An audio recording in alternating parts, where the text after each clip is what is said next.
Thank you, Mr. Martin. I usually ask my questions last, so I would ask the indulgence of my colleagues on this side. There's another hearing next door that I'm expected at.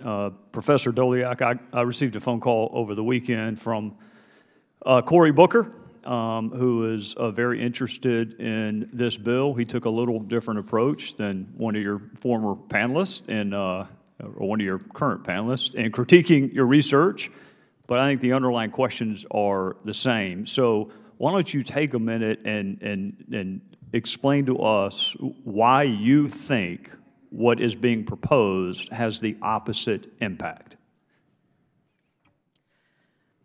So there have now been 2 very good studies looking at the impacts of the unintended consequences of ban the box, and 2 studies looking at the impacts of ban the box on people with criminal records. Both meet the very high, rigorous standards of the academic literature here, where the primary concern is isolating the effect of the policy from underlying and completely separate economic trends and other factors that might be driving employment outcomes. The main concern about ban the box is that if employers don't want to hire people with criminal records and we tell them they can't ask, then they are going to try to guess. And because having a criminal record is so highly correlated with race, and especially a recent conviction with age and having whether you have a college degree, in the United States it's pretty easy to statistically discriminate against young black men who don't have college degrees. And you know, with all due respect to Mr. Martin, the evidence simply contradicts what he thinks is going on. The idea that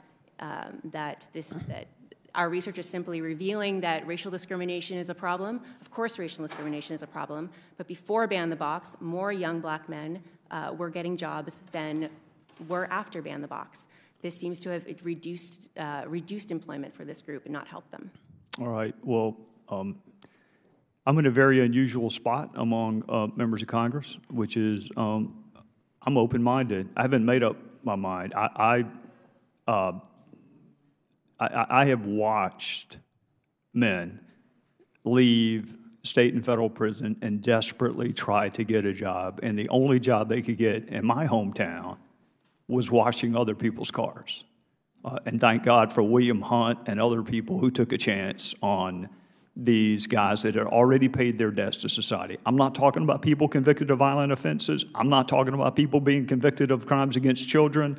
I'm not even talking about bad check writers and others who have a hard time rehabilitating themselves. I'm talking about nonviolent drug offenses. And we say, okay, you've served your sentence, you got to go get a job, you got to meet your societal and familial obligations, and they can't. So let's assume your research is correct. Let's assume there's a reason you're a professor and I'm not, that you're smarter and that you know how to do studies and interpret other people's studies. Let's just assume that. I don't think there'll be any contradiction on any of that. What do you propose? What would work? For those of us who don't want, we just passed a bill on evidence-based rulemaking, not a month ago. Congress, I think, almost unanimously passed a bill that we are going to use evidence and facts upon which to base our policies. And what you're arguing is if you do that, you won't take this approach. Let's assume for the sake of argument that you're right. What approach works? Great question. So what this policy is hoping to achieve is that we're hoping that by preventing employers from asking about a criminal record, they won't care about the criminal record anymore. That's really the goal of, I think, everyone in this room. We want employers to be willing to hire people with criminal records, and the question is how do we help them do that? So the real goal is to try to figure out what employers actually care about, what they're worried about when they see the box checked on a job application, and then find policy interventions that can directly address those concerns. If employers are worried about work readiness, if they're worried that the average person coming out of prison has much higher rates of substance abuse and mental illness and is very likely to be rearrested in the near future, finding ways to really invest in rehabilitation so that they don't have those associations with a criminal record anymore. That's going to take time. That's the longer-term goal of, I think, everyone here, and it's going to take investment of real resources. In the shorter term, I think the best way to reach the goal that Ban the Box and the Fair Chance Act would have reached in helping those who are qualified for jobs get jobs is finding ways to provide additional information about their work readiness to employers. One policy intervention that's been tried in a few different places and that seems very promising, and research evidence is supporting that it's having the effects we hoped for, is employability or rehabilitation certificates. So if you have a criminal record, and you can go in front of a judge and argue that you've been rehabilitated. There have been very nice audit studies showing that if you send out job applications, randomizing if you have a felony conviction or a certificate of rehabilitation or no conviction at all, those with the certificate are called back at equal rates as those without any conviction. I've heard that those are extremely difficult to get. That can be changed. That's obviously something that is adjustable. But the basic idea of providing more information rather than taking information away seems far more promising. Well, I'm out of time. I hope you'll continue to do your research.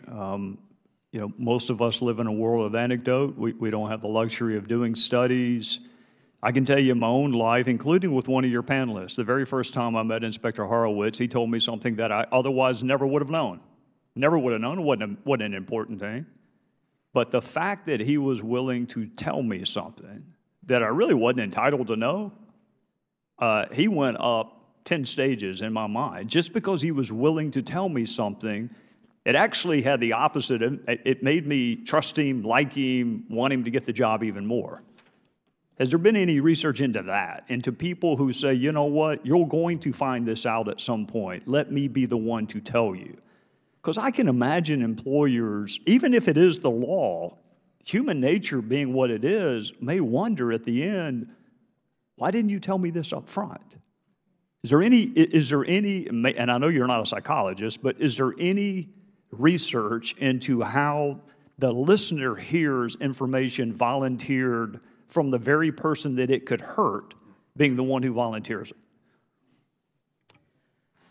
I don't know of any research on that. Anecdotally, I've heard that the guidance that individuals coming out of prison are given is generally to be upfront when they get the interview, to be upfront about their criminal history and to explain what happened and what they've learned from it and the steps they've taken to change. But I don't know of any research on that. So right. It's, at this point, just anecdote. I really mean it when I say this is my last question.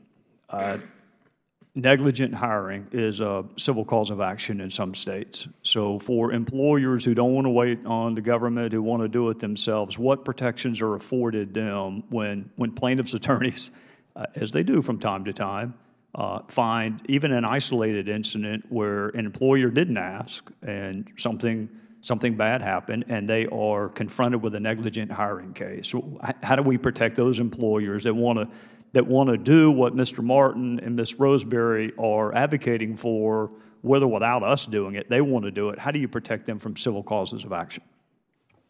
I don't think we have a really clear answer to that yet. It's another area where these employability or rehabilitation certificates seem very promising. These are court-issued certificates that say this person has been rehabilitated and is no longer a risk. And so to the extent that a negligent hiring lawsuit is accusing an employer for putting their customers and other employees at undue risk, if the worst happens and someone that they hire who has a criminal record commits a violent crime on the job, I think that's the worst nightmare of any employer, then they can take that certificate and say, look, I did everything I was supposed to do. This judge said that this person wasn't a risk. There's no way I could have known. So thinking of creative solutions that, in effect, shift the risk from employers to the courts or to government, I think is probably the best way to deal with this negligent hiring concern. And it's not just the legal liability, but it's also worries about bad press. Even if they know that they wouldn't actually lose a lawsuit, they could face very negative media attention that could put them out of business. And that's the catastrophic risk that employers are worried about. Gentleman from Maryland.